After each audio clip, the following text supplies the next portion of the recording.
Assalamualaikum warahmatullahi wabarakatuh.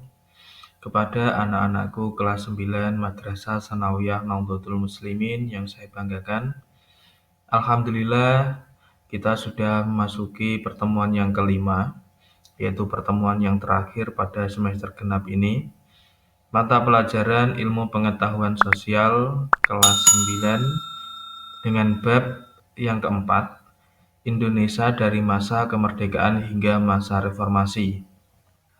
Pada pertemuan ini kita melanjutkan subbab dari pertemuan yang kemarin. Kalau pertemuan sebelumnya kita sudah membahas mengenai masa kemerdekaan, kemudian masa demokrasi parlementer. Untuk yang sekarang yaitu masa demokrasi terpimpin, masa Orde Baru, dan masa reformasi sampai masa sekarang.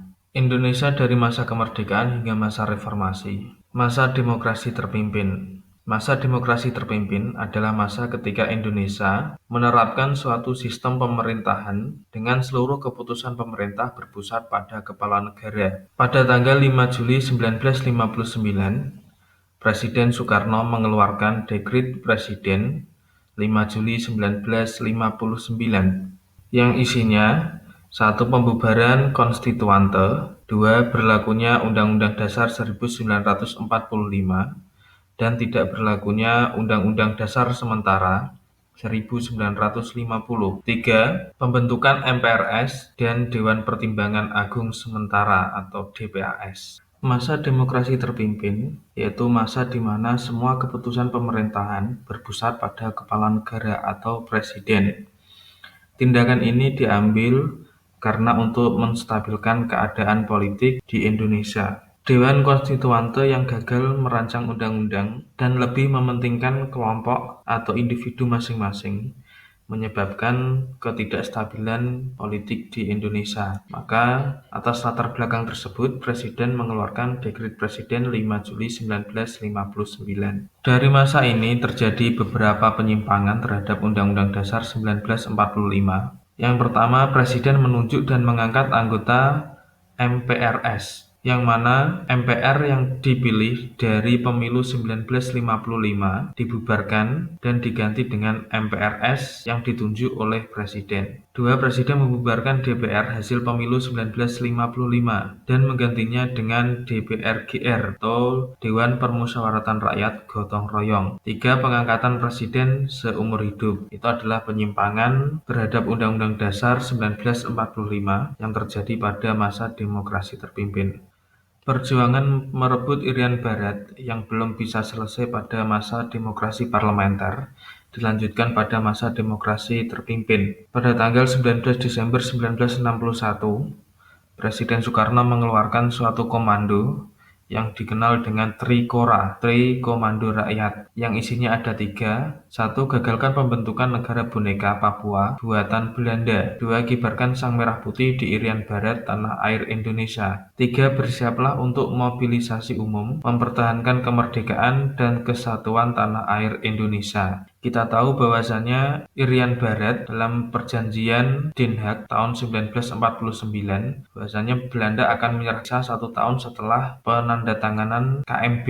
Namun nyatanya Belanda mengingkari dan tidak menyerahkan Irian Barat kepada Indonesia. Akhirnya Presiden Soekarno mengeluarkan komando yang namanya Trikora untuk merebut Irian Barat. Untuk saat ini Irian Barat kita kenal dengan Irian Jaya atau dengan nama Papua yang berbatasan dengan Papua New Guinea. Kemudian pada masa demokrasi terpimpin juga ada peristiwa G30 SPKI, yaitu peristiwa gerakan 30 September yang dilakukan oleh PKI, yang mana PKI yang dipimpin oleh Letkol Untung melakukan penculikan dan pembunuhan terhadap 6 perwira tinggi TNI Angkatan Darat. Pada masa demokrasi terpimpin ini juga terjadi aksi pemberontakan, yaitu aksi dari G30 SPKI, yaitu gerakan 30 September yang dilakukan oleh PKI, pimpinan Letkol Untung yang melakukan penculikan dan pembunuhan terhadap 6 perwira tinggi TNI Angkatan Darat. Gerakan ini tujuannya adalah untuk melakukan pemberontakan atau mengambil alih pemerintahan Indonesia. Akibat dari G30 SPKI, terjadi ketidakstabilan keamanan di Indonesia. Kemudian para mahasiswa melakukan demonstrasi yang tergabung dalam Front Pancasila, berdemonstrasi di DPR GR menuntut Tritura yang isinya: 1. Bubarkan PKI dan ormas-ormasnya, 2. Bersihkan Kabinet Dwi Korah dari unsur G30 SPKI, 3. Turunkan harga dan perbaikan ekonomi. Aksi ini tidak lain dilatar belakangi karena Presiden Soekarno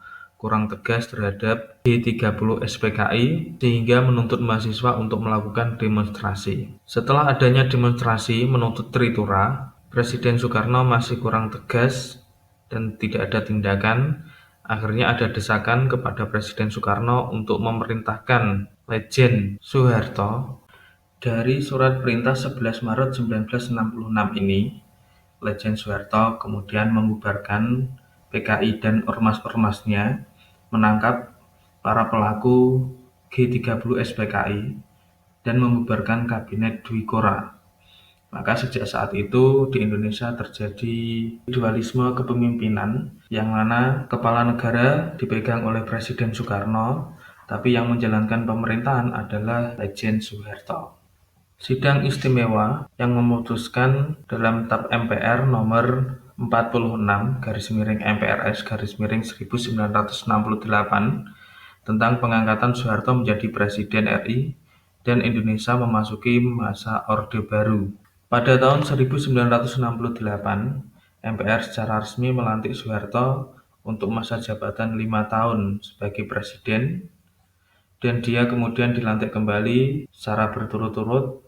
Perkembangan politik ketika memasuki masa Orde Baru, itu pada tahun 1971, adanya difusi atau penggabungan partai-partai, yaitu penyederhanaan partai politik menjadi 3, itu ada Golkar, P3, dan PDI. Kemudian yang dilakukan oleh Presiden Soeharto yaitu adanya dwi fungsi ABRI atau yang sekarang namanya TNI. Seorang aparat keamanan bisa menjadi aparat keamanan dan juga bisa mengisi pemerintahan. Yang ketiga yaitu kembali menjadi anggota PBB. Indonesia sempat keluar dari keanggotaan PBB pada masa Presiden Soekarno karena ada konfrontasi dengan Malaysia, yang mana Malaysia diterima sebagai Dewan Keamanan PBB. Itu yang menyebabkan Indonesia keluar dari PBB. Namun setelah masa Orde Baru, Indonesia kembali menjadi anggota PBB. Dalam perkembangan ekonomi, masa Orde Baru, stabilisasi dan rehabilitasi ekonomi, ini adalah jangka pendeknya, karena pada masa ini terjadi inflasi yang sangat tinggi atau kenaikan harga barang secara terus-menerus yang mencapai 650% pada tahun 1966.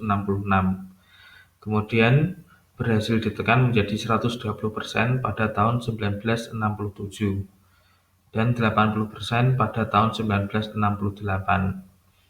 Sedangkan pembangunan jangka panjangnya dalam hal perekonomian yaitu dengan adanya pelita pembangunan 5 tahun. Masa Orde Baru adalah masa pemerintahan terlama di Indonesia, yaitu masa pemerintahan Soeharto mulai tahun 1967 sampai 1998, yang mana Presiden Soeharto ini dalam 6 kali pemilu secara berturut-turut terpilih sebagai presiden. Karena pada waktu itu belum ada aturan seorang presiden boleh menjadi presiden dalam 2 periode. Akhir masa Orde Baru. Pada masa Orde Baru, pemerintah berhasil mewujudkan kemajuan pembangunan yang pesat. Namun kemajuan pembangunan itu ternyata tidak merata. Itu ada daerah-daerah seperti Kalimantan, Papua, dan juga Sulawesi yang masih tergolong jauh dari kata pembangunan.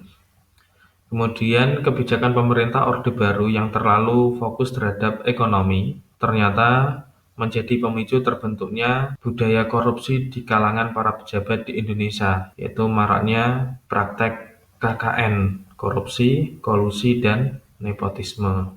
Selain itu, pelaksanaan kebijakan politik yang cenderung otoriter dan sentralistik tidak memberikan ruang demokrasi, yaitu adanya pembatasan demokrasi dan juga kebebasan rakyat dalam berpartisipasi penuh dalam proses pembangunan ini juga dibatasi. Di masa Orde Baru ini, yaitu masa yang dimana rakyat tidak boleh mengeluarkan pendapat terhadap pemerintah. Dampak-dampak negatif inilah yang kemudian mendorong munculnya keinginan rakyat Indonesia untuk melakukan perubahan dalam kehidupan bermasyarakat, berbangsa, dan bernegara, atau yang disebut dengan reformasi.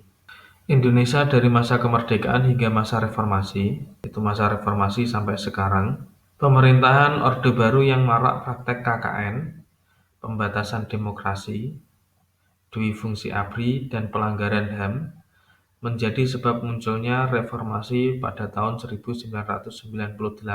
Reformasi ini dipelopori oleh mahasiswa yang menuntut yaitu pemberantasan KKN, kemudian turunkan Soeharto, dan dihapuskannya dui fungsi ABRI. Demonstrasi mahasiswa menuntut reformasi, mahasiswa bentrok dengan aparat keamanan yang menyebabkan 4 mahasiswa tertembak, yaitu Elang Mulya Lesmana, Heri Hartanto, Hendrawan C., dan Hafidin Royan. 4 mahasiswa ini yang kita kenal dengan pahlawan reformasi. Akibat peristiwa ini, malah memicu terjadinya demonstrasi secara besar-besaran dan juga DPR-MPR ikut menuntut Presiden Soeharto untuk mundur dari kepresidenan. Akhirnya pada tanggal 21 Mei 1998, Presiden Soeharto membacakan surat pengunduran diri sebagai presiden dan digantikan oleh wakil presiden yaitu Bapak B.J. Habibie. Setelah Presiden Soeharto mundur dari kursi presiden, maka Presiden Indonesia diganti oleh B.J. Habibie. Masa ini berganti yang dinamakan dengan masa reformasi. Presiden Habibie menjabat sekitar 1 tahun. Pada masa ini digunakan untuk menstabilkan keadaan pemerintahan Indonesia dan juga memenuhi tuntutan dari aksi reformasi. Kemudian adanya penghapusan dui fungsi ABRI. Jadi pada Mei 1999 yang asalnya ABRI berubah menjadi TNI dan juga dipisahkan antara TNI dengan Polri. Kemudian adanya pencabutan pembatasan partai politik yang asalnya 3 partai, maka sejak saat itu masyarakat bebas untuk membentuk partai politik. Akhirnya pada pemilu 1999 ini dinamakan pemilu multipartai karena ada 48 partai peserta pemilu. Dari pemilu tersebut kemudian terpilih menjadi presiden yaitu Abdurrahman Wahid dengan wakilnya Megawati Soekarno Putri. Tapi di tengah perjalanan pada tahun 2001 pada sidang istimewa tanggal 23 Juli 2001 Megawati Soekarno Putri terpilih sebagai Presiden RI dan wakilnya yaitu Hamzahas.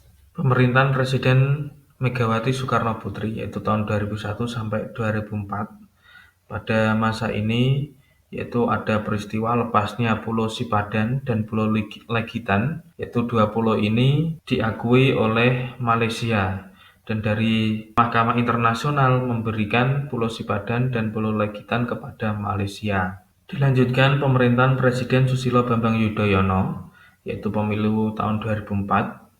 Pemilu tahun 2004 adalah pemilu yang mana rakyat secara langsung memilih presiden dan wakil presiden.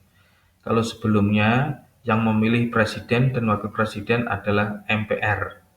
Maka tahun 2004 ini sudah secara langsung. Presiden Susilo Bambang Yudhoyono itu menjabat tahun 2004 sampai 2014, kemudian digantikan presiden yang sekarang yaitu Presiden Joko Widodo. Sekian materi pertemuan kelima ini. Karena ini sudah akhir semester, maka saya mengingatkan anak-anak supaya meningkatkan semangat belajarnya. Dan juga insya Allah pada minggu depan akan dilaksanakan ulangan akhir semester. Jaga kesehatan dan selalu tingkatkan semangat belajar. Assalamualaikum warahmatullahi wabarakatuh.